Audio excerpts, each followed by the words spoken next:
こんにちは。Bonjour. 元気ですか? Comment ça va? Aujourd'hui, pratiquons la prononciation du japonais en appliquant ce que font les acteurs de théâtre. Je vais vous montrer une chanson célèbre créée par Hakushu Kitahara. Vous pouvez vous entraîner à chanter avec moi. Ensuite, je vous montrerai la signification de chaque couplet. C'est la version condensée de ce que j'ai fait dans la leçon en direct. J'espère que cette chanson vous servira d'échauffement avant vos propres leçons ou conversations en japonais. Et comme toujours, vous pouvez trouver le résumé dans le site Buy Me Coffee. 準備はいいですか? 行ってみよう! Et ça, c'est fait par le grand auteur Hakushu Kitahara, Kitahara Hakushu. Il était un auteur de tanka, c'est un type de haïku, il équivoque de poèmes, chansons. C'est utilisé, c'est très très connu entre des actrices, acteurs, narrateurs, présentateurs. Pour bien prononcer le japonais, il y a des gens qui ne savent pas distinguer shi et hi, par exemple. Shi, c'est dans la ligne de sa, shi, su, c'est so. Mais il y a des japonais qui ne savent pas distinguer avec hi, ha, hi, hu, he, ho, hi, shi et hi. Il y a deux sons qui est absolument différents, mais je sais pas pourquoi. Il y a des gens qui ne peuvent pas distinguer. J'ai marqué moi-même mon prononciation de la, li, lu, le, lo. C'est pas très clair. Plutôt li, ouais, li. Quand j'ai prononcé li, c'est un petit peu comme di, d plus i, di. Je me suis dit, j'ai besoin de pratique également. Je vais te montrer toutes les choses lentement et on va faire ça ensemble, ok? Je vais aller avec le rythme plus long. Amembo aka ina a i u e o. Du coup, je vais faire le rythme comme ça. 2, 3, 4, 1, 2, 3, 4と。Amembo aka ina a i u e o. 浮きもに小エビも泳いでる。柿の木、栗の木、柿くけこ。きつつき、こつこつ、かれけやき。ささげに酢をかけ、さしすせそ。そのうを浅瀬で刺しました。立ちましょラッパで立ちつてと。とてとてたったと飛び立った。なめくじのろのろなにぬねの。何度にぬめって何粘る。はとぽっぽ、ほろほろはひふへほ。ひなたのお部屋にゃ笛を吹く。まいまいねじまきまみむめも。梅の実落ちてもみもしまい。焼き栗ゆで栗やいゆえよ。山田に火のつくよいの家。来鳥は寒かろらりるれろ。レンゲが咲いたら瑠璃の鳥。わいわいわっしょいわいうえお。植木や井戸替えお祭りだ。C'est la fin de cette chanson. J'ai chanté avec le rythme très long comme Amembo, Aka, Ina, A, I, E, et O, comme ça. Du coup, c'est peut-être le rythme bien pour vous. On va essayer à chanter ensemble. Je chante au premier. Vous pouvez répéter vous-même. Bien articuler A, I, E, et O, quoi. Amembo, Aka, Ina, A, I, E, et O. Hai. Je vous dis hai, c'est-à-dire c'est votre tour à chanter. On va commencer. Amembo, Aka, Ina, A, I, E, et O. Hai. 浮きもに小エビも泳いでる。はい。柿の木、栗の木、柿くけこ。はい。きつつき、こつこつ、かれけやき。はい。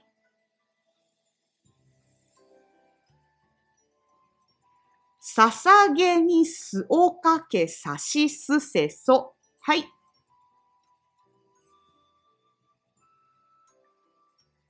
そのうを浅瀬で刺しました。はい。立ちましょラッパで立ちつてと。はい。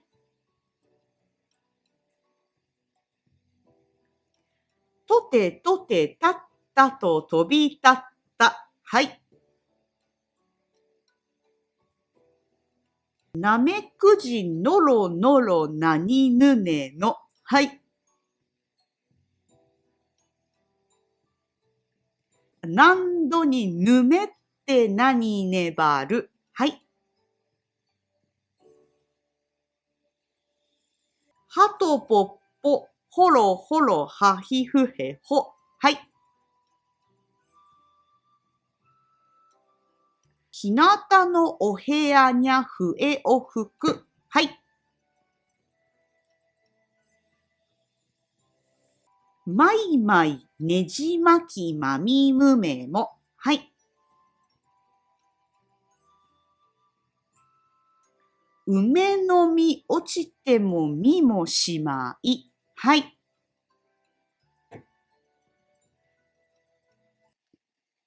焼き栗、ゆで栗、やいゆえよ。はい。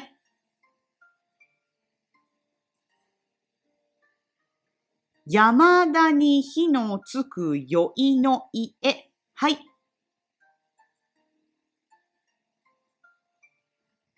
ライチョウは寒かろらりるれろ。はい。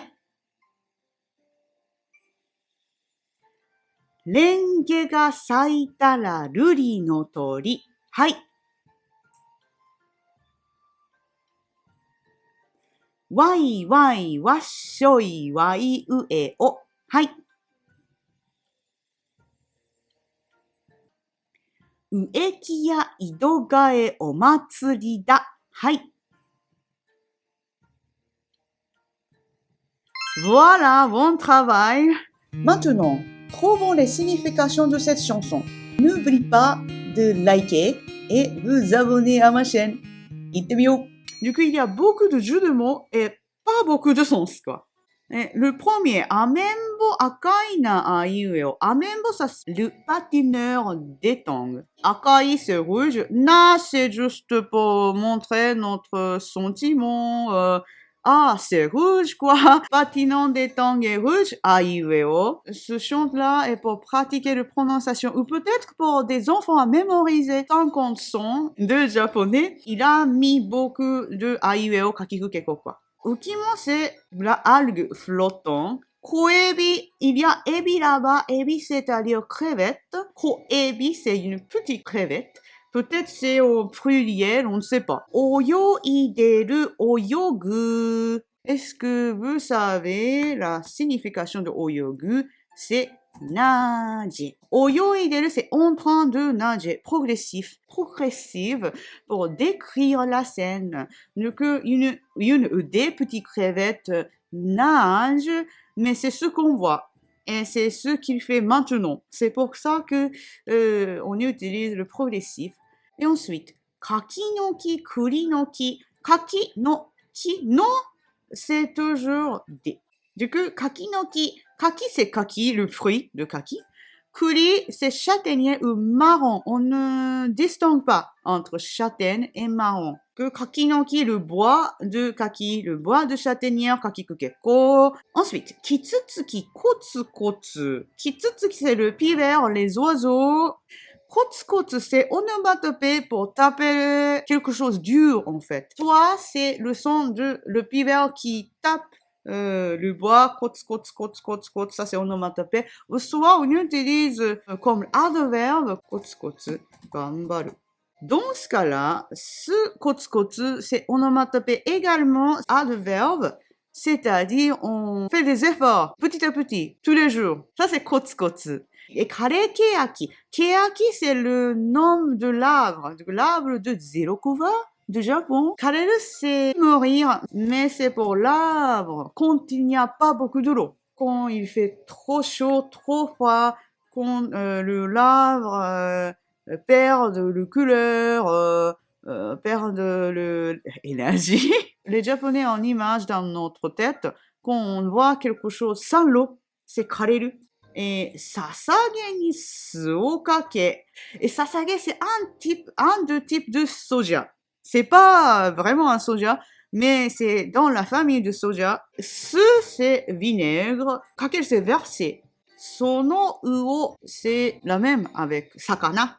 Sakana, quand on écrit sakana comme ça, on peut lire uo. Astrologie, il y a le mot uoza, par exemple. Uoza, c'est poisson. Uoza, c'est l'astrologie pour des jeunes qui sont nés entre 19 février jusqu'à 20 mars. Uoza. Quand tu trouves une autre kanji après le sakana, de temps en temps, on lit différemment. Uo, sakana, gyo, tous les trois, c'est la façon à lire ce kanji-là. C'est-à-dire poisson. その魚、その魚を浅瀬les bas-fonds で刺しました。j'ai piqué, 刺す。Et 立ちましょう。let's stand up. Soyons au début. 立ちましょう。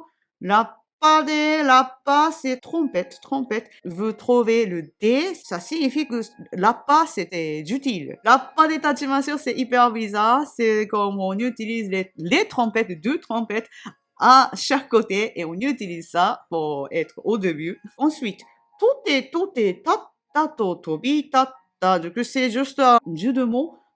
Tote, c'est onomatopée des animaux ou peut-être petits enfants marchent un petit peu lentement avec le court pas. Tote. Et tata, on imagine un petit peu comme quelqu'un est en train de courir. Ta. Tobitata, c'est le verbe combiné avec tobu plus tatsu. Tobu, c'est voler. Et tatsu, dans ce tatsu, c'est-à-dire partir, en fait. Ashita tobu kyou ni tachimasu. C'est le kanji de partir. C'est-à-dire, je vais partir vers Tokyo demain. Namekuji rimasu. Noro, c'est onomatopée quand des animaux ou des humains marchent lentement. Il y a de temps en temps la nuance négative. Noro.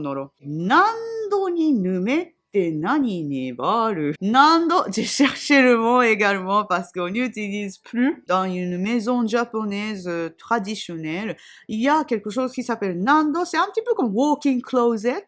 Du coup, il y a une petite pièce, chambre, petite salle pour qu'on met des choses. C'est un petit peu comme garage dans une maison. C'est nando. Numéro, c'est verbe, mais c'est pour exprimer que quelque chose glisse. Quand on trouve quelque chose qui est un petit peu sticky, c'est gluant. Que nebaru, c'est-à-dire gluant. Être plus patiente, être plus persistante, c'est nebaru. Et hato, popo, c'est déjà onomatopée. Et hato, c'est les pigeons, c'est l'onomatopée, le son de pigeon. Popo. C'est un petit peu comme crou dans mon tête. Horo, c'est l'onomatopée pour décrire quelque chose avec une texture qui est facile à casser. Gâteau breton, il utilise les pâtes brisées. Il utilise beaucoup de beurre. Quand on claque dans nos bouches, c'est horo, ça casse. Hinata no oheya nya, c'est pas la signification très claire. Mais hinata, c'est la chambre ensoleillée. Premier kanji, c'est soleil. Et nata, le deuxième kanji, c'est muku. Muku, c'est-à-dire on positionne vers quelque chose. Du coup, on positionne vers le soleil, c'est hinata. Mais quand on prononce hinata, c'est un des personnages de Naruto, les filles. Hinata, pour le côté ensoleillé. Oheya, la chambre, ou salle, on n'a pas la différence entre chambre et salle. Kue, c'est flûte. Fuku, c'est siffler. J'imagine quelqu'un qui joue aux flûtes dans le véranda, par exemple. Mai, on n'utilise pas beaucoup, mais mai, c'est-à-dire katatsumuri. Katatsumuri, c'est-à-dire escargot. Katatsumuri. Nejimaki, c'est enveloppé de vis. Ok, nejimaki. Ume no mi. Mi, c'est fruit. Ume, c'est prune. Le fruit de prune. Ochite, mo, c'est と、mais qu'on veut trouver mot, c'est si ou quand, même que j'entends le son de fruits de plume tombe, mi mon shimai, je ne le regarde pas, parce que je suis en train de concentrer sur quelque chose. Minai, c'est la phrase classique, je ne regarde pas, mais mi mon shimai, et il y a shimai, qu'il y a forte volonté de ne pas regarder. Yakiguri, marron grillé, parce qu'il y a le mot devant le kuri. On a changé prononciation de kuri par guri. Yakiguri, yude guri. Marron bouillé. Il y a deux verbes cachés là. Yaku, c'est-à-dire cuire. Yuderu, c'est bouillir. Yamada ni hi no tsuku yoi no ie. Yamada, c'est le nom de la personne. Tsuku, c'est le verbe de mettre quelque chose en feu. Donc, hi no tsuku, hi, c'est le feu. Donc, hi no tsuku ie, donc la maison qui est allumée, je pense. Ça, c'est, j'ai imaginé. Yoi, c'est le mot vieux de yoru, le soir.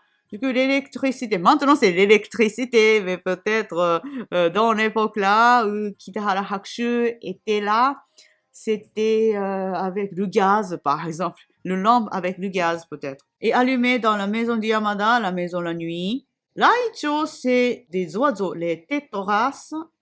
Wa, samukaro, samui daro. Du coup, c'est qu'on devine quelque chose, qu'on imagine quelque chose. Peut-être, les tétras va avoir froide. Samukaro. Mais c'est un petit peu vieux comme l'expression. Renge ga saitara ruri no tori. Renge, c'est le fleur de lotus.